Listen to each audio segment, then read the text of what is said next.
प्यारे बच्चों नमस्कार। बच्चों आज अपन इस क्लास में एक्सरसाइज 2.1 करेंगे जिसका क्वेश्चन नंबर 5 इस प्रकार से देखो। दी हुई आकृति में एक है त्रिभुज ए बी ई और दो है आयत बी सी डी ई का परिमाप ज्ञात कीजिए, किसका परिमाप ज्यादा है। अब देखो आपके पास ये दो आकृति दे रखी है, एक ये और दूसरी ये। पहली आकृति अपने पास कौन सी है? त्रिभुज की है। समझ में आ गई ना। पहली आकृति बच्चों कौन सी है? त्रिभुज की। तो सबसे पहले अपन पहली आकृति यानी इस त्रिभुज का परिमाप ज्ञात करेंगे। तो त्रिभुज में तीनों भुजाएं दे रखी हैं। ये पहली भुजा है ए बी, इसका नाप दे रखा है 5/2 सेंटीमीटर। दूसरी भुजा है बी ई, इसका नाप क्या दे रखा है? 2 सही 3/4 सेंटीमीटर। और तीसरी भुजा है ए ई, इसका नाप है 3 सही 3/5 सेंटीमीटर। तो देखो त्रिभुज का परिमाप किस प्रकार से निकालते हैं। त्रिभुज का परिमाप निकालने का सूत्र होता है अभी तीनों भुजाएं दे रखी हैं तो उन तीनों भुजाओं को अपने जोड़ देंगे, जितना मान आएगा वो क्या आएगा? उस त्रिभुज का परिमाप आएगा।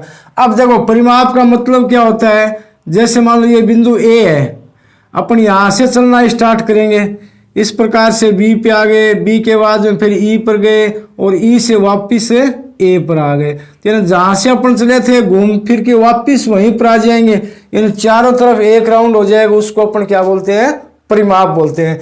कहने मतलब इस त्रिभुज का परिमाप ज्ञात करने के लिए अपन क्या करेंगे? इन तीनों भुजाओं को जोड़ देंगे, जितना मान आएगा वो क्या हो जाएगा? त्रिभुज का परिमाप। देखो इसको इस प्रकार से करेंगे। त्रिभुज ए बी और ई, त्रिभुज ए बी ई का परिमाप तीनों भुजाओं को जोड़ देंगे। पहली भुजा कौन सी है? 5/2। दूसरी अपने पास 2 सही 3/4। दूसरी होगी 2 सही 3/4 प्लस तीसरी कौन सी है? 3 सही 3/5। 3 सही 3/5। अब ये तीनों सेंटीमीटर में है तो कोष्टक लगा के अपन ने सेंटीमीटर लगा दिया। अब देखो किस प्रकार से हल करेंगे। अब ये दोनों जो संख्या दे रखी है ना, ये किस में? सही बट्टों में है। तो इसको पहले अपन क्या करेंगे? बट्टों में बदल लेंगे, यानी इस प्रकार से कर लेंगे इसको। तो ये 5/2 इसको तो इसी प्रकार रखेंगे। अब इनको सही बट्टों में बदलेंगे क्या करेंगे? इन दोनों का गुणा करके 3 जोड़ देंगे। 2 को 4 से गुणा किया, 4 2 8, 8 में 3 जोड़े 11, 11/4 प्लस। अब इसी प्रकार इन दोनों गुणा करेंगे। 3 को 5 से किया 15, 15 में 3 जोड़े कितने हो गए? 18 बट्टा कितना है? 5 सेंटीमीटर। अब क्या करेंगे? तीनों भिन्न के रूप में आ गए। अब नीचे वाली संख्या को अपन क्या ले लेंगे? एलसीएम ले लेंगे, यानी लघुत्तम लेंगे। तो लघुत्तम अपन इस प्रकार से लेते हैं 2 4 और 5, इनका लघुत्तम लेंगे। सबसे पहले छोटी संख्या 2 का भाग देंगे। 2 का 2 में एक बार जाएगा, फिर 2 का 4 में देंगे, 2 दूनी 4। अब 5 में जाएगा नहीं, इसी प्रकार रख देंगे। अब देखो फिर 2 का भाग जा रहा है, एक बार और ये 5 में जाएगा नहीं। अब 5 में सिर्फ 5 का ही जाएगा, 1 1 और 1, यानी बाकी क्रिया पूर्ण हो गई। अब इनको आप आपस में क्या करेंगे? गुणा कर लेंगे। तो 2 × 2 × 5 कितने हो गए? 2 दूनी 4, 4 पंजो 20, यानी एलसीएम कितना आ गया? लघुत्तम कितना आ गया? 20। तो इस प्रकार से एक लंबी लाइन खींच के 20 रख लेंगे। अब देखो पहली भिन्न कौन सी है? 5/2। इसमें हर कितना है? 2। तो सबसे पहले अपन हर 2 है, इसका लघुत्तम 20 में भाग देंगे, 10 बार जाएगा। 10 को ऊपर वाली संख्या अंश से गुणा करो, तो 10 को 5 से गुणा किया, 10 पंजो 50। अब देखो दूसरी भिन्न कौन सी है? 11/4। अब इसमें हर कितना है? 4। हर का लघुत्तम 20 में भाग देंगे, 5 बार जाएगा, 5 चौक 20 होते हैं। 5 को ऊपर वाली संख्या 11 यानी अंश से गुणा कर देंगे, तो 11 पंजे कितने हो गए? 55। अब इसी प्रकार तीसरी भिन्न कौन सी? 18/5। हर 5 है, 5 लघुत्तम 20 में भाग देंगे, 4 बार जाएगा, 5 चौक 20। 4 को ऊपर वाली संख्या यानी अंश से गुणा करेंगे 18 से, तो 18 चौका कितने हो गए? 72। अब देखो तीनों संख्या प्लस की है, तीनों को जोड़ देंगे। तो 5 और 2 कितने हो गए? 7 5 5 10 और 7 कितने हो गए 17, 177/20। अब 177 में 20 का भाग देंगे, भाग तो आपको आता ही है, मैं यहाँ डायरेक्ट कर देता हूँ। भाग गया 8 बार, 20 8 160 होते हैं, 17 शेष बच गए, वो ऊपर लिख दिया 8 सही 17/20, ये आ गया सेंटीमीटर। अब ये क्या आ गया, आकृति एक यानी त्रिभुज ए बी और ई, इनका क्या आ गया परिमाप आ गया। अब देखो इसी प्रकार आकृति 2 है, कौन सी है, बी सी डी और ई। अब देखो ये दो दूसरी जो आकृति है वो आयताकार है, कौन सी आकृति है आयताकार। तो आयताकार आकृति का अपन परिमाप निकालने का सूत्र क्या होता है, 2 गुणा लंबाई प्लस चौड़ाई। आयताकार आकृति का परिमाप का सूत्र यही तो होता है बच्चों, 2 गुणा लंबाई प्लस चौड़ाई। अब देखो आयत होता है, उसमें आमने सामने भुजाएं क्या होती हैं, एक जैसी होती हैं, बराबर नाप की होती हैं। अब ये भुजा दे रखी है बी कितनी है, 2 सही 3/4 सेंटीमीटर। तो इसी प्रकार ये सी और डी ये भी कितनी हो जाएगी, 2 सही 3/4 सेंटीमीटर। अब देखो इसी प्रकार ये डी और ई भुजा ये कितनी है, 7/6 सेंटीमीटर। तो बी और सी भी इसके बराबर ही होगी, तो ये भी कितनी हो जाएगी, 7/6 सेंटीमीटर। अब अपने को परिमाप ज्ञात करना है, क्या ज्ञात करना है, परिमाप। परिमाप का मतलब जैसे मान लो अपन इस बिंदु से स्टार्ट हुए, यहाँ से चलना शुरू किया, यहाँ से डी पे आए, फिर ई पे आए, फिर बी पे और वापिस इसी पे आ गया। तो ये जो यानी एक चक्कर चारों तरफ घूमने से जो मान आएगा वही क्या होता है परिमाप। अब देखो अपन एक चक्कर घूमेंगे तो लंबाई एक बार और एक बार, लंबाई 2 बार आ गई। इसी प्रकार चौड़ाई एक बार और चौड़ाई एक बार, ये भी क्या है 2 बार आ गई। इसलिए इसका सूत्र ये भाग 2 रख दिया, 2 गुणा लंबाई प्लस चौड़ाई। अब इसका मतलब क्या है, 2 बार लंबाई आई है, 2 बार क्या आई है चौड़ाई। तो इसको इस प्रकार से करेंगे, ये इसका पहला पार्ट है। अब देखो इसका दूसरा पार्ट है, आयत है, आयत बी सी डी ई का परिमाप। तो सबसे पहले अपन क्या लिखेंगे, सूत्र लिख लेंगे, 2 गुणा लंबाई प्लस चौड़ाई। सूत्र लिख लिया। अब इस सूत्र में अपन मान रख देंगे लंबाई कितनी है और चौड़ाई कितनी है, तो बराबर 2 गुणा, अब देखो आयत की लंबाई कितनी है, 2 सही 3/4 सेंटीमीटर।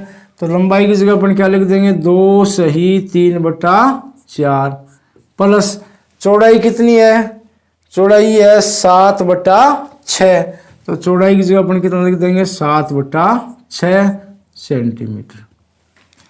अब देखो 2 गुणा, अब ये सही बट्टों की संख्या, इसको बट्टों में बदल लेंगे। तो 2 को 4 से गुणा किया, 4 दूनी 8, 8 में 3 जोड़े कितने हो गए, 11/4 प्लस आगे वाली संख्या इसी प्रकार रखेंगे, 7/6 और सेंटीमीटर।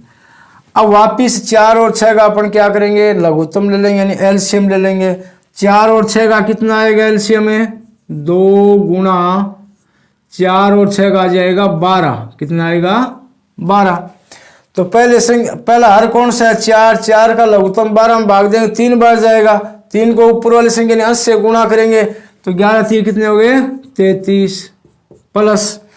अब दूसरी भिन्न है 7/6, हर कितना है 6, 6 का लघुत्तम 12 में भाग देंगे, 1 6 6 2 6 12, 2 बार गया, 2 को ऊपर वाली संख्या 7 से गुणा किया, 7 दूनी 14 सेंटीमीटर।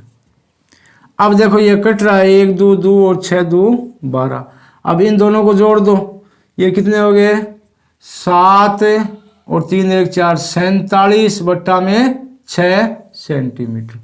अब 47 में अपन 6 का भाग देंगे तो कितनी बार जाता है, 7 बार जाता है, पूरा पूरा 7 6 42, कितने बच गए 5/6 सेंटीमीटर। अब ये क्या आ गया, आयताकार आकृति का परिमाप आ गया। अब देखो इस प्रकार से अपन ने दोनों का निकाल लिया, पहले किसका निकाला था त्रिभुज का, उसके बाद में किसका निकाला था आयत का। तो दोनों का परिमाप निकाल लिया। अब ये पूछ रहा है सवाल किसका परिमाप ज्यादा है। तो देखो त्रिभुज का परिमाप अपने पास कितना आया, मैं यहां लिख देता हूं, त्रिभुज का आया था 8 सही 17/20 सेंटीमीटर। उसके बाद में आयत का कितना आया था, आयत का आया 7 सही 5/6 सेंटीमीटर। अब प्यारे बच्चों आप बताओ इसमें से इन दोनों में कौन सी संख्या ज्यादा है, यानी कौन सी बड़ी है। तो इसके लिए आप देखो, आपको देखने से पता चल रहा है ये जो सही बट्टों की संख्या होती है ना, इनमें ये एक संख्या पूर्ण है, ये एक संख्या क्या है, पूर्ण। बाकी की संख्या भिन्न के रूप में है, चाहे उचित भिन्न हो चाहे अनुचित भिन्न हो। अब देखो पूर्ण संख्या में कौन सी बड़ी है, 8 बड़ा है। 7 से 8 बड़ा है तो इसका मतलब ये जो आकृति इसका परिमाप क्या है, ज्यादा है। ये आकृति कौन सी है, त्रिभुज की है। तो नीचे यहां लिख देंगे इसलिए त्रिभुज का परिमाप ज्यादा है, त्रिभुज का परिमाप ज्यादा है। इस प्रकार से आपको अपनी कॉपी में करना है। 6 इस प्रकार से है, सलील एक तस्वीर को किसी फ्रेम चौखट में जड़ना चाहता है।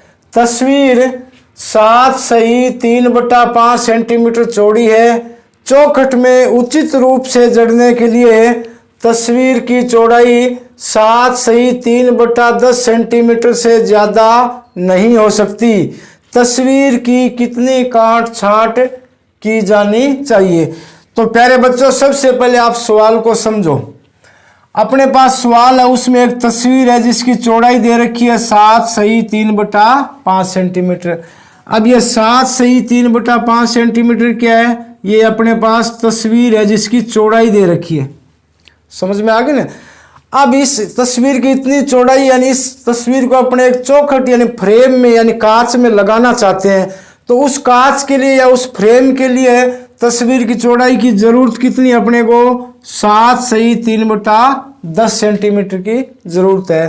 तो ये तस्वीर की चौड़ाई कितनी है, 7 सही 3/5 सेंटीमीटर। तो इसमें अपन क्या करेंगे, जितनी तस्वीर की चौड़ाई है उसमें से जो आवश्यक चौड़ाई है, यानी फ्रेम अपने पास इतनी चौड़ी है 7 सही 3/10, तो तस्वीर की चौड़ाई भी कितनी होनी चाहिए, 7 सही 3/10 सेंटीमीटर होनी चाहिए, उससे ज्यादा नहीं होनी चाहिए। तो इसके लिए अपन क्या करेंगे, तस्वीर की चौड़ाई में से या जो फ्रेम की चौड़ाई दे रखी है इसको अपने घटा देंगे। जितना मान ज्यादा आएगा उतनी तस्वीर को अपन क्या है, काट छाट कर लेंगे, तस्वीर को छोटी कर लेंगे। अब देखो किस प्रकार से करेंगे। तो सबसे पहले लिखेंगे तस्वीर की चौड़ाई, तस्वीर की चौड़ाई, तस्वीर की चौड़ाई कितनी है, 7 सही 3/5 सेंटीमीटर। ये तो अपने पास तस्वीर की दे रखी है। अब उसके बाद में क्या है, चौखट में उचित रूप से जड़ने के लिए तस्वीर की चौड़ाई 7 सही 3/10 सेंटीमीटर से ज्यादा नहीं हो सकती। तो यहां लिखेंगे आवश्यक चौड़ाई या तस्वीर में लगाने के लिए, तस्वीर में जड़ने के लिए, जड़ने के लिए, या इसको आप इस प्रकार से लिखो चौखट, चौखट। चौखट में जड़ने के लिए आवश्यक चौड़ाई, आवश्यक चौड़ाई, चौखट में जड़ने के लिए आवश्यक चौड़ाई कितनी है, 7 सही 3/10 सेंटीमीटर। यह है 7 सही 3/10 सेंटीमीटर। इतनी चौड़ाई की अपने पास क्या तस्वीर होनी चाहिए। और अपनी जो तस्वीर की चौड़ाई वो है कितनी, 7 सही 3/5 सेंटीमीटर। अब कितनी ज्यादा है, तो तस्वीर में से जितनी जरूरत हो वो घटा देंगे, उतना मान क्या है, ज्यादा आएगा। क्या लिखेंगे, इसलिए तस्वीर की काट छाट, तस्वीर की काट छाट करनी होगी। कितनी करनी होगी, तो तस्वीर की चौड़ाई कितनी दे रखी है, 7 सही 3/5 माइनस आवश्यक चौड़ाई कितनी है, 7 सही 3/10। इसको इस प्रकार से अपने घटा देंगे। तो ये सही बट्टों में, इसको बट्टों में बदलेंगे तो 7 पंजो 35 और 3 कितने हो गए 38, 38 बट्टा 5 माइनस 10 को 7 से 10 7 70, 70 में 3 जोड़े कितने हो गए 73 बट्टा में 10। अब यह सही बट्टों को अपने बट्टों में बदल लिया। अब नीचे वाली संख्या क्या करेंगे, एलसीएम ले लेंगे। 5 और 10 एक ही पहाड़ा है, 1 पंजो पंजो 2 पंजो 10, तो बड़ी संख्या वो आ जाएगी, यानी 10 आ गया। अब देखो 5 का भाग 10 में देंगे, 2 बार जाएगा, 1 पंजो पंजो 2 पंजो 10, 2 को ऊपर वाली संख्या अंश से गुणा करेंगे, 38 से गुणा करेंगे, 38 दूनी कितने हो गए 76, फिर माइनस। अब देखो 10 का भाग 10 में एक ही बार जाएगा, 1 को 73 से गुणा किया, कितने आ गए 73। अब 76 में से 73 घटा दें, कितने बचे 3, नीचे बट्टा में कितना है 10, यानी 3 बट्टा 10 सेंटीमीटर है वो। इस तस्वीर को अपने को काटना पड़ेगा, उसके बाद में ये जो तस्वीर की चौड़ाई है वो जो फ्रेम दे रखा है या कांच दे रखा है उसके अंदर एकदम पूरी पूरी आएगी। इसको इस प्रकार से आपको करना है। प्यारे बच्चों, क्वेश्चन नंबर 7 इस प्रकार से है, रितु ने एक सेब का 3/5 भाग खाया और शेष सेब उसके भाई सोमू ने खाया। सेब का कितना भाग सोमू ने खाया, किसका हिस्सा ज्यादा था और कितना ज्यादा। अब देखो इस क्वेश्चन में 3 पार्ट है। तो पहले सबसे पहले रितु ने एक सेब का 3/5 भाग खाया। तो पहले आप समझो इसको किस प्रकार से करेंगे। मान लो कुल सेब कितना था, 1 था, कितना था 1 मान लिया। अब एक सेब में से रितु ने कितना खाया, उस सेब का 3/5 भाग खाया है। तो 1 का अपन 3/5 भाग किस प्रकार से निकालेंगे, 1 का 3/5, तो 1 का मतलब गुणा 3/5। अब 1 को 3 से गुणा किया, कितने आए 3/5, यानी 1 का 3/5 भाग है वो 3/5 भाग ही हो गया। यानी कुल सेब 1 था, उसमें से 3/5 भाग है वो रितु ने खा लिया। अब ये कह रहा है कि जो शेष सेब बचा है, यानी जितना शेष बचा रितु के खाने के बाद, उतने सेब को किसने खाया है, सोमू ने खाया। तो अब अपन शेष किस प्रकार से घटाएंगे, तो कुल सेब कितना था 1, उसमें से रितु ने कितना खाया 3/5, जिसको इस प्रकार से घटाएंगे 1 माइनस 3/5। अब देखो इसको अपन भिन्न के रूप में लिखे, नीचे बट्टा 1 लगा लेंगे। अब नीचे वाली संख्या लघुत्तम ले लेंगे, 1 और 5 का कितना आएगा 5 आएगा। अब इसके नीचे 1 है, यानी इसको सीधा गुणा कर देंगे, 1 को 5 से किया, कितने आ गए 5, फिर 5 का 5 में भाग दिया, 1 बार गया, 1 को 3 से गुणा किया 3। अब 5 में से 3 घटाए, कितने बचे 2, यानी ये शेष सेव आ गया। ये जो भाग है 2/5, ये शेष सेव का भाग है। पूरा भाग कितना था 1 था, उसमें से रितु ने कितना खाया 3/5 भाग खा लिया। तो पूरे में से 3/5 भाग को घटा दिया, बाकी कितना बचा 2/5 भाग। ये जो 2/5 भाग है ये किसने खाया है, सोमू ने खाया है। अब ये पूछ रहा है कितना भाग सोमू ने खाया, तो 2/5 भाग खा दिया। किसका हिस्सा ज्यादा था, अब देखो रितु ने कितना खाया था 3/5, सोमू के हिस्से में कितना आया फिर 2/5, ये निकाल लिया अपन ने, ठीक है। अब इसमें किसका ज्यादा है, अब देखो जो भिन्न के रूप में संख्या होती है ना, बट्टों के रूप में जो संख्या होती है उसमें कौन सी संख्या कम है कौन सी ज्यादा, इसका पता अपन कैसे करेंगे। सबसे पहले आप नीचे वाली संख्या ने हर देखो, सबसे पहले अपन क्या देखना है हर। अब देखो इन दोनों में हर 5-5 बराबर है, हर क्या है बराबर है। तो इसमें ऊपर वाली संख्या देख लो, ये 3 ज्यादा है, देखने से पता लग रहा है ये 2 है और ये क्या है 3 है। इसका मतलब ये संख्या क्या है बड़ी है, यानी ये मान ज्यादा है। अब ये संख्या किसकी है, ये भाग किसका है, ये रितु का है। तो किसका हिस्सा ज्यादा था, रितु का ज्यादा था। उसके बाद में पूछता है कितना ज्यादा था। अब रितु ने कितना खाया 3/5 और सोमू ने कितना खाया 2/5। रितु वाले भाग में से सोमू का भाग घटा देंगे, जितना ज्यादा आएगा वो उतना रितु का ज्यादा आ जाएगा। अब देखो इसमें से दोनों में 5-5 है, लघुत्तम कितने आ गए 5 ही आ गए। या नीचे वाली संख्या एक जैसी तो ऊपर वाले देख लो, 3 में से 2 घटाए कितने बचेंगे 1। तो कितना भाग ज़्यादा खाया उसने? 1/5 भाग ज़्यादा खाया। अब देखो इसको इस प्रकार से करेंगे, रितु ने एक सेव का 3/5 भाग खाया। तो सबसे पहले यहाँ लिखेंगे रितु ने सेव खाया। रितु ने सेव खाया, कितना खाया? 1 का 3/5 भाग। 1 का 3/5 भाग का मतलब 1 गुणा में 3/5, यानी बराबर कितना आ गया? 3/5 भाग खा लिया। समझ में आ गया यहाँ तक? अब उसके बाद में क्या कह रहा है कि शेष सेव। तो सबसे पहले अपन क्या करेंगे, यहाँ शेष निकालेंगे। तो यहाँ लिखेंगे इसलिए शेष भाग। शेष भाग कितना बचा? कुल भाग था 1, उसमें से रितु ने कितना खाया? 3/5। तो कुल में से रितु ने जितना खाया वो घटा देंगे। अब इसका मान कितना आ जाएगा? 5 आ गया लघुत्तम। 5 का 5 माइनस 3 का 3, यानी 2/5 भाग। शेष कितना आ गया? 2/5 भाग। अब ये सवाल कह रहा है जितना शेष था उतना किसने खाया? उसके भाई सोमू ने खाया। तो सोमू ने कितना खाया? 2/5 भाग। तो यहाँ लिख लेंगे इसलिए सोमू ने सेव खाया। सोमू ने कितना सेव खाया? 2/5 भाग। एक आंसर तो ये आ गया। अब देखो किसका हिस्सा ज्यादा था? तो उसके लिए अपन क्या करेंगे, रितु ने खाया 3/5, सोमू ने खाया 2/5। अब देख लो नीचे वाली संख्या ने हर एक जैसे, इसका मतलब ऊपर वाला 3 बड़ा है, तो इसका मतलब रितु ने ज्यादा खाया है। तो किसका हिस्सा ज्यादा था? तो यहां लिखेंगे रितु का हिस्सा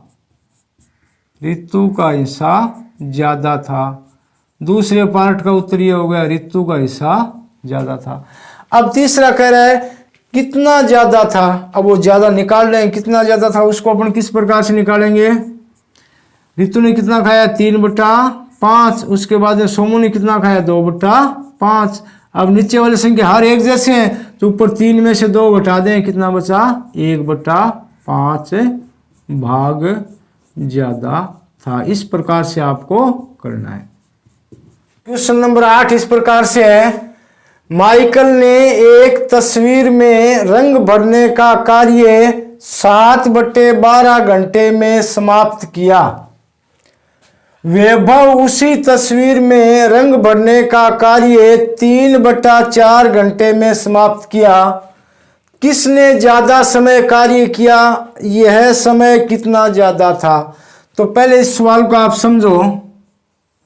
जैसे मान लो आपके पास सीधा समय दिया हुआ हो, जैसे एक आदमी है ए, उसने 5 घंटे काम किया। एक आदमी बी है, उसने 7 घंटे काम किया।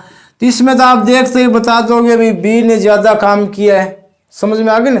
अब देखो इसमें 2 आदमी है, इनका जो समय दे रखा है वो किस में? भिन्न के रूप में है। समझ में आ गई ना? एक ने काम कितने किया है? 7/12 घंटे, और दूसरे ने कितना किया है? 3/4 घंटे। अब ये भिन्न के रूप में है, इसका अपन किस प्रकार पता करेंगे भी कौन सी भिन्न का मान ज्यादा है? तो इसके लिए अपन क्या करेंगे, इस भिन्नों को अपन क्या करेंगे? समान भिन्नों में परिवर्तित करेंगे। भिन्न दोनों क्या है? समान बनाएंगे। तो समान बनाने के लिए क्या करेंगे? अब देखो इसमें हर कितना है? 12, इसमें हर कितना है? 4। नीचे वाली संख्या देख लो आप सबसे पहले, और नीचे वाली संख्या को आप बराबर करो। नीचे वाली संख्या इसमें कितनी है? 12, इसमें कितनी है? 4। अब इसको अपन 3 से गुणा करेंगे। अब 3 से गुणा करने का मतलब है ऊपर और नीचे दोनों जगह अपन 3 से गुणा कर देंगे। तो अब देखो ये भिन्न कितनी है? 7/12, और ये कितनी हो जाएगी? 3 3 9/12। अब दोनों भिन्नों में हर क्या है? समान है। हर समान हो गया। अब देख लो ऊपर वाली संख्या 7 बड़ा है या 9 बड़ा है। तो अब अपने को देखने से पता लग जाएगा भाई 9 बड़ा है, यानी ये भिन्न ज्यादा है 9/12। अब ये मान किसका है? 3/4 इसका है। अब 3/4 किसका है? वैभव का है। इसका मतलब किसने कार्य ज्यादा किया है? वैभव ने कार्य ज्यादा किया है, पहली बात। दूसरा है किसका कितना समय, किसने ज्यादा समय कार्य किया? इसका आंसर तो अपन दे दिया है, वैभव ने ज्यादा समय कार्य किया है। यह समय कितना ज़्यादा था। तो अब देखो वैभव ने कितना कार्य किया 3/4 घंटे। उसके बाद माइकल ने कितना किया है 7/12। तो वैभव में से माइकल का घटा देंगे 3/4 - 7/12। तो अब इनको घटाएंगे लघुत्तम यानी एलसीएम कितना आ जाएगा 12 आ जाएगा। एक ही पहाड़ा 1 चौक 2 चौक 8 3 चौक 12। अब 4 का भाग 12 हम देंगे 3 बार गया 3 को 3 से 3 3 9। 12 का भाग 12 में 1 बार गया 1 को 7 से किया 7। अब देखो 9 में 7 घटाए कितने बचे 2/12। अब ये फिर कट रहा है 1 2 2 6 2 12 कितना आ गया 1/6 घंटे। 1/6 घंटे है वैभव ने ज़्यादा समय कार्य किया था। तो देखो अब अपन इस सवाल को किस प्रकार करेंगे। सबसे पहले लिखेंगे माइकल ने कार्य किया। माइकल ने कार्य किया कितने समय किया था 7/12 घंटे। इतना काम तो माइकल ने किया था 7/12 घंटे तक। उसके बाद दूसरा कौन सा वैभव। तो वैभव ने कार्य किया। वैभव ने कितना कार्य किया था कितने समय तक किया था 3/4 घंटे। अब यह पूछ रहा है कि किसका समय ज्यादा था यानी किसने ज्यादा समय कार्य किया। तो इसके लिए अपन क्या करेंगे इन दोनों भिन्नों को समान रूप में बदलेंगे। तो यहां लिखेंगे भिन्नों को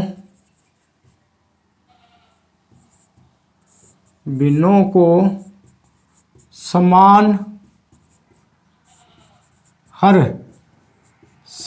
हर में परिवर्तित करने पर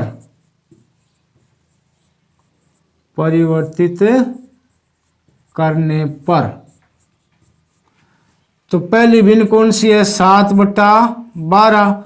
दूसरी कौन सी है 3/4।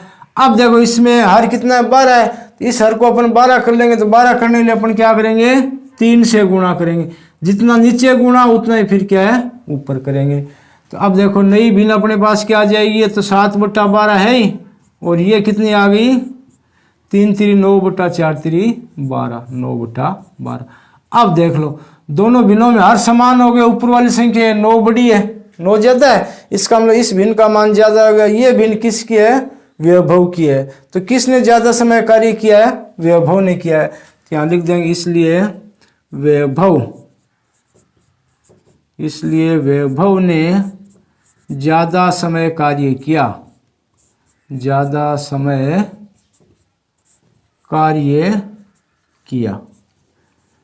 अब इसके बाद में आगे पूछ रहा है कि वैभव ने कितने ज्यादा समय किया है वो समय भी निकालना है। तो उसके लिए अपन क्या करेंगे वैभव का कितना था कार्य 3/4 घंटे। उसके बाद में माइकल का कितना था 7/12। तो वैभव में से माइकल का घटा देंगे। अब 4 और 12 का लघुत्तम कितना आ गया 12। अब 4 का भाग 12 में 3 बार दिया 3 को 3 से 3 3 9 -12 का भाग 12 में 1 बार गया 1 को 7 से किया 7। तो 9 में 7 घटाए कितने बचे 2/12। अब ये कट रहा है 1 2 2 6 2 12 यानी 1/6 घंटे है उसने वैभव ने ज्यादा कार्य किया है। तो प्यारे बच्चों इस प्रकार से आपको सवाल को करना है। तो आज अपन ने एक्सरसाइज 2.1 है ये आप कंप्लीट हो गई है। नेक्स्ट वीडियो में फिर अपन आगे पढ़ेंगे। धन्यवाद।